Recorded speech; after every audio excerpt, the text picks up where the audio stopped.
Usa o teu servo, que ele seja fiel na exposição da tua palavra. E nós pedimos em nome de Jesus. Amém. Salmo 119, irmãos.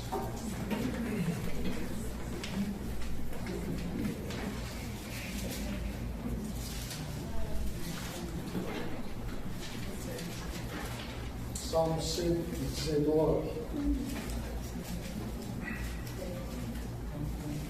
versículos 71 e 72. A palavra de Deus diz assim, irmãos: foi-me bom ter eu passado pela aflição, para que aprendesse os teus decretos. Para mim vale mais a lei que procede de tua boca do que milhares de ouro ou de prata. Meus amados irmãos, é certo que o livro de Salmos tem sido um livro de meditação para muitas pessoas. Muitas pessoas têm o seu prazer em meditar no livro de Salmos, como o Salmo 1 nos diz: meu prazer está na lei do Senhor, e na lei do Senhor medito dia e noite. Quando meditamos no livro de Salmos, nós somos consolados, encorajados, animados, edificados, e também nós somos desafiados. Aprendemos a louvar a Deus cantando salmos. Aprendemos a orar a Deus através dos salmos. Somos desafiados a confessar os nossos pecados a Deus, porque quando há um coração sincero, em arrependimento e fé, o Senhor nos perdoa. Aprendemos que o Senhor é bom, a sua misericórdia dura para sempre, e de geração em geração a sua fidelidade. Também temos os salmos messiânicos que revelam-nos a pessoa do nosso Redentor. Ele que sofreu a morte dolorosa, a morte vergonhosa, a morte de cruz. Ele que venceu o pecado e venceu o último inimigo nosso, a morte, ressuscitando dentre os mortos. Os salmos são preciosos, não porque foram apenas inspirados ou fruto da inspiração humana e da capacidade humana de compor salmos, mas os salmos são preciosos porque eles são inspirados por Deus. E quem escreveu os salmos, escreveu sob a inspiração do Espírito Santo. O livro de Salmos nos ensina a mais sublime piedade e a mais pura moralidade. A natureza humana é refinada, a alma é elevada a Deus. Traz ao coração do homem a admiração e o amor a Deus pelo que Deus é. Os salmos nos ensinam a sermos honestos, verdadeiros, justos, amáveis. Também os salmos guiam os crentes em suas lutas e em suas dificuldades. Anima, encoraja no sofrimento, consola na hora da dor, traz arrependimento e mostra-nos que a nossa vida deve ser totalmente entregue nas mãos de Deus. O Salmo 119 é o maior capítulo que nós temos na Bíblia. São 176 versículos. Este é o salmo que exalta a excelência da palavra de Deus. E o salmista, apenas citando alguns dos versículos deste salmo, mostra-nos a preciosidade da palavra de Deus. Terei prazer nos teus decretos, não esquecerei da tua palavra. Versículo 16. Terei prazer nos teus mandamentos, os quais eu amo. Versículo 47. Quanto amo a tua lei, é a minha meditação todo dia. Salmo 97. Para mim vale mais a lei que procede de tua boca do que milhares de ouro ou de prata. Versículo 72.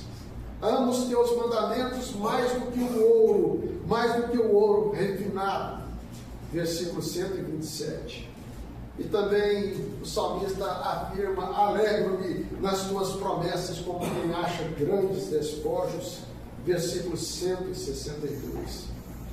A palavra de Deus é tão importante para o salmista que ele faz referência a ela, não somente a preciosidade dela ser melhor do que o ouro, depurado pelo fogo, mas ela também é mais doce do que o mel e o destilar dos favos.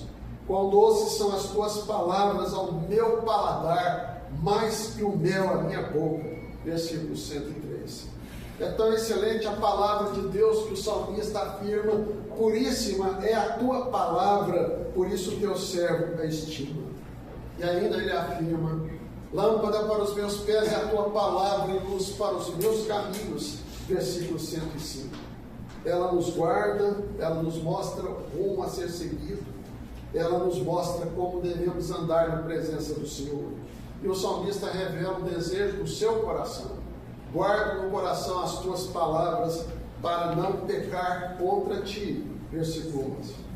Irmãos, nós temos o grande privilégio de meditar no livro de Salmos, de aprender com os Salmos, de cantar os Salmos, de estudar os Salmos. Mas há algo que também o livro vai nos ensinar, e que é a razão da nossa meditação nesta noite, é que através dos sofrimentos e das aflições, das tribulações que enfrentamos, eu posso aprender os decretos de Deus. Em vez de murmurarmos, de reclamarmos, nós aprendemos com o sofrimento. Quero dizer aos irmãos que têm ensinamentos que precisamos aprender na fornalha de fogo ardente, tem ensinamentos que precisamos aprender na cova dos leões, tem ensinamentos que precisamos aprender nas prisões de Roma, temos ensinamentos que precisamos aprender no período da Inquisição, tem ensinamentos que nós precisamos aprender no tempo presente, das perseguições que sofremos por causa de sermos crentes em Cristo Jesus. E diferentemente, irmãos, do que prega a teologia da prosperidade, nós pregamos que o desejo de Deus para a nossa vida é que nós sejamos fiéis, íntegros, santos no nosso procedimento. O versículo 72 que lemos diz: para mim vale mais a lei que procede de tua boca do que milhares de ouro ou de prata. Irmãos, mais importante do que o ouro é a prata, em abundância, riqueza em abundância, é a palavra de Deus na nossa vida. Sabemos que a teologia da prosperidade tem empregado que o mais importante é o dinheiro, mais importante é a fama, mais importante é a riqueza material. No entanto, a palavra de Deus nos ensina que vale mais a lei, a palavra de Deus, que procede da boca de Deus, do que milhares de ouro ou de prata. Por outro lado também, irmãos, a teologia da prosperidade ensina que o crente não pode sofrer, que o crente não pode adoecer. E aí o salmista vai nos ensinar que foi bom eu ter passado pela aflição para que aprendesse os teus decretos. Meus irmãos, o Senhor Jesus não enganou ninguém que queria seguir. A teologia da prosperidade tem enganado muitas pessoas, mas o Evangelho não. O Evangelho diz: quem quiser vir após mim, a si mesmo se negue, tome cada dia a sua cruz e siga-me. E o Senhor Jesus diz para os seus discípulos: no mundo tereis aflições, mas tende bom ânimo. Diferentemente do que ensina a teologia da prosperidade, que você nunca mais vai ter sofrimento, nunca mais vai ter dor, nunca mais vai ter doença. Através das aflições da nossa vida, nós aprendemos com a palavra de Deus, e são lições preciosas para nós. Foi-me bom ter eu passado por aflições, porque elas me ensinam quem é o Senhor, e mostram-me como eu devo me portar diante dessas situações. E, meus amados irmãos, eu quero pensar em 3 situações aflitivas e que nós aprendemos com todas elas. Eu quero primeiramente pensar na situação de perda e como é difícil passar pela perda, quando o sofrimento traz a perda, quando a aflição traz a perda. E quero dar 2 exemplos bíblicos para ilustrar isso. O primeiro exemplo nos dias do profeta Eliseu. E os profetas disseram o seguinte: a casa que nós habitamos é pequena, vamos fazer uma casa maior para os profetas. E Eliseu concorda. E um dos discípulos dos profetas diz para Eliseu: vem conosco. E eles vão até o Jordão. E lá eles vão cortar as vigas para levantar a casa do Senhor. E um que estava cortando a viga ali no Jordão, o machado escapou e caiu dentro do Jordão. E ele diz: ai, meu Senhor, era emprestado, não era meu. Imagina a situação deste homem de ter que chegar para o dono do machado e falar assim: olha, eu estava cortando uma viga para fazer a casa dos profetas e o machado caiu no meio, lá no Rio Jordão. E Eliseu então disse para ele aonde o machado caiu. E ele mostrou aonde havia caído. Eliseu pega um pedaço de pau e faz flutuar o machado. Milagre extraordinário, irmãos. Porque para aquele homem seria muito difícil ter que enfrentar o dono do machado e dizer: eu perdi o seu machado. Às vezes nós perdemos algumas coisas materiais, irmãos, que trazem tanta contrariedade para nós, né? Perdemos o emprego, perdemos a aplicação no banco. Me recordo quando eu pastoreava a igreja em Tupiara.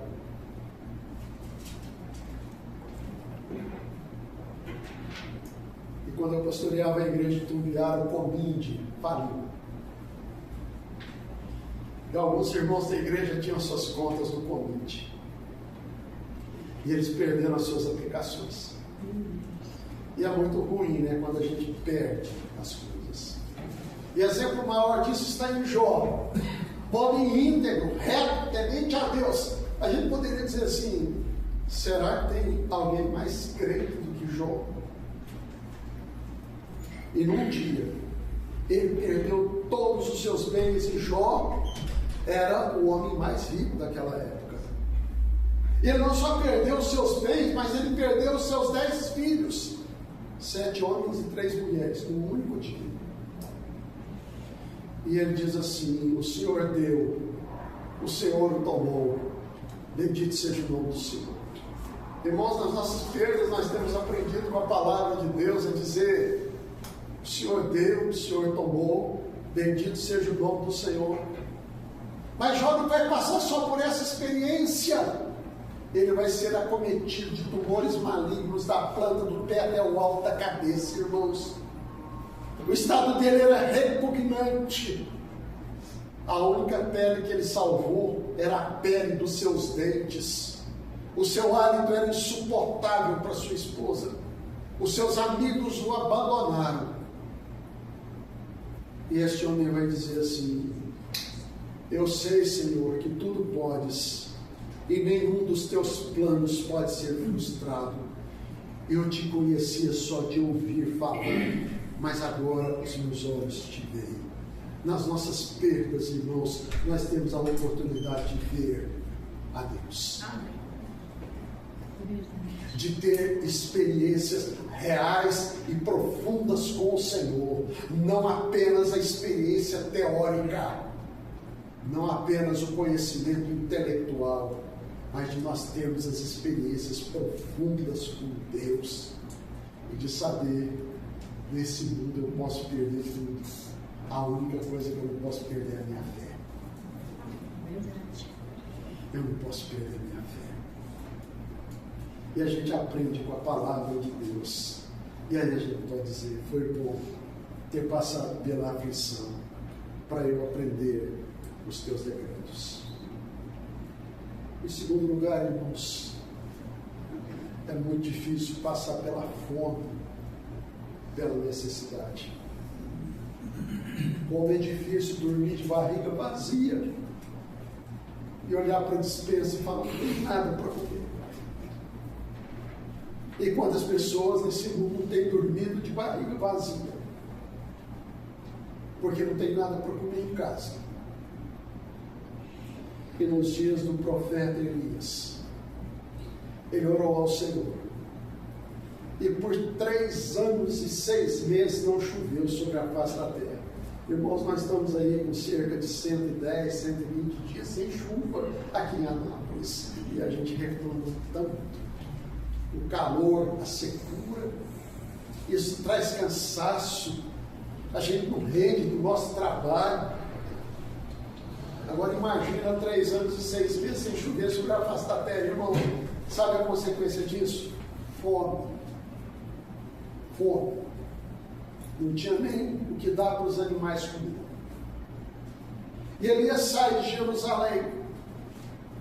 Ele vai para Sarepta, uma cidade fenícia, nos lados de Tiro, Sidom. E lá em Sarepta, ele encontra com uma viúva. E ele diz assim para ela: traz água. E quando ela está indo buscar água, ele fala assim: faz um pequeno bolo para mim. E aquela mulher vai dizer assim para ele: olha, pelo Deus que tu pregas, pelo Deus que tu conheces, eu estou te dizendo, só tem um punhadinho de farinha e um pouquinho de óleo. Eu agora catei 2 cavacos. Eu vou preparar um bolo para mim e para o meu filho. E nós vamos esperar a morte. Elias diz para ela: faz o que você está dizendo, mas para mim faz um bolo pequeno. Porque Deus está falando: da panela a farinha não acabará, e da botija o azeite não faltará. E durante todo o período de estiagem, Elias, a viúva de Sarepta e o filho dela comeram da farinha que estava na panela e do azeite que estava na botija. Quais são as nossas inquietações, irmãos, as nossas aflições do tempo presente, os nossos questionamentos? Que comeremos? Que beberemos? Com que nos vestiremos? E Jesus vai dizer: por que vocês andam ansiosos, preocupados com o que comer, beber, vestir? Se o Pai Celestial tem cuidado das aves, não tem deixado faltar nada para elas. E se o Pai Celestial tem vestido os lírios do campo, que nem Salomão, em toda a sua glória, se vestiu como qualquer um deles. Buscai, pois, em primeiro lugar o seu reino e a sua justiça, e todas essas coisas serão acrescentadas. Amém. E aí o salmista vai dizer o seguinte: se o Senhor não edificar a casa, em vão trabalhos que a edificam. Se o Senhor não guardar a cidade, em vão vigia a sentinela. Inútil vos será levantar de madrugada, comer o pão que penosamente granjeastes aos seus amados, ele o dá enquanto dorme. Meus irmãos, Deus é tão bom, Deus é tão misericordioso, e Ele sabe das nossas necessidades, que Ele supre até quando nós estamos dormindo. A gente não precisa viver ansioso e nem preocupado e com medo de morrer de fome.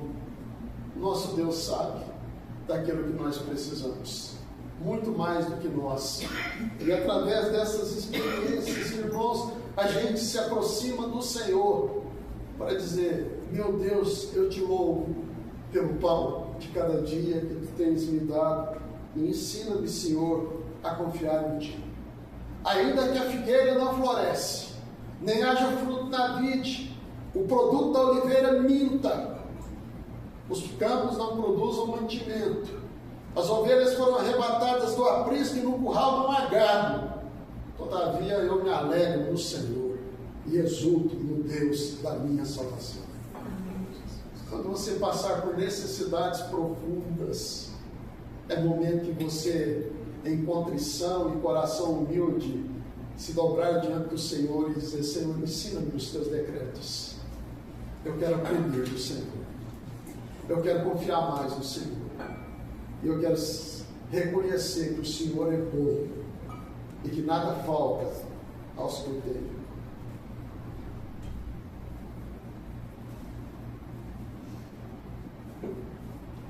Terceiro motivo de aflição, irmãos, é quando a gente tem uma dívida e não dá conta de pagar.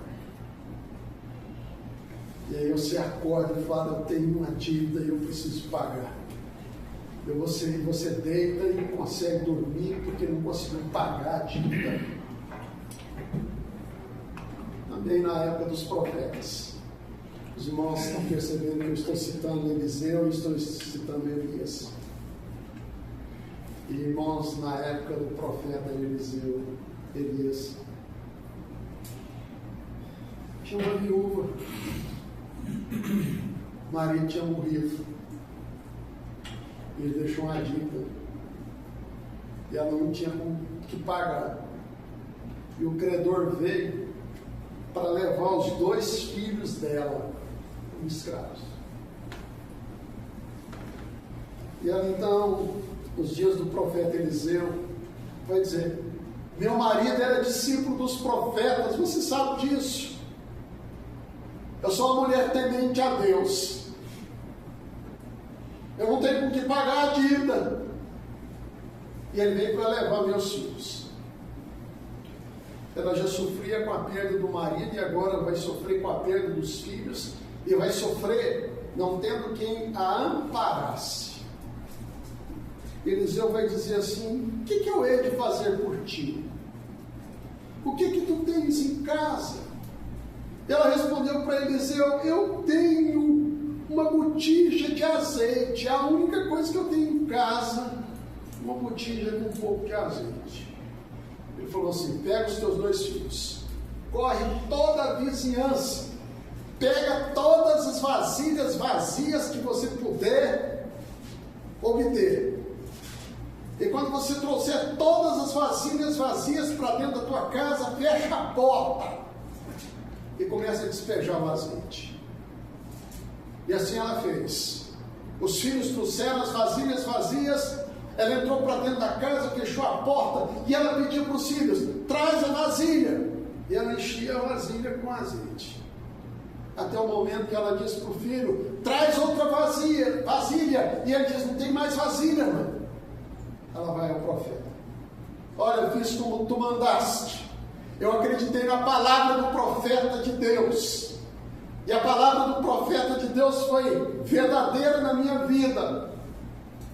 E Eliseu disse para ela: vende todo o azeite, paga a tua dívida e vive do resto. Meus irmãos, às vezes temos dívidas impagáveis aos nossos olhos, mas Deus pode fazer um milagre. E Ele pode fazer isso. Basta a gente obedecer. Basta a gente crer. Basta a gente confiar. Aquela mulher não questionou a palavra de Deus. Ela creu na palavra de Deus. E ela fez o que o profeta mandou ela fazer. E ela recebeu a bênção de Deus na sua vida. Deus é poderoso para fazer infinitamente mais do que tudo quanto pedimos ou pensamos, conforme o poder dele que opera em nós. E nós precisamos crermos que o nosso Deus é poderoso, porque a nossa maior dívida já foi paga, irmãos. Aquela que eu não dava conta de pagar mesmo. Jesus Cristo pagou a minha dívida na cruz. Jesus Cristo quitou o meu débito, que tirava a paz do meu coração, que me tornava culpado. Eu não tinha condição de dormir, porque eu era devedor a Deus e eu não conseguia pagar, eu não tinha jeito de pagar. E Jesus Cristo veio em meu lugar, Ele pagou a minha dívida, Ele quitou a minha dívida.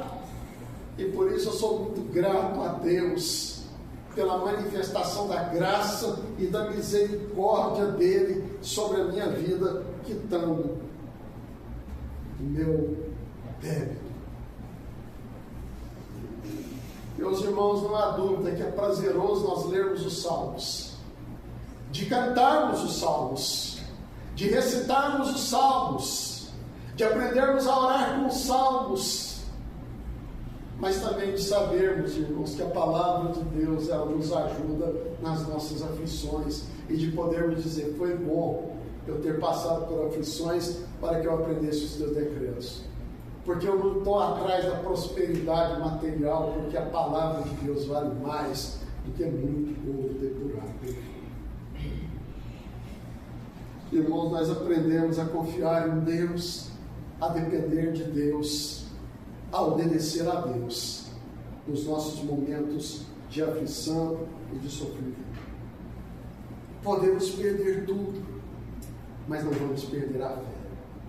Podemos passar por necessidades profundas, mas o nosso Deus não nos abandonará.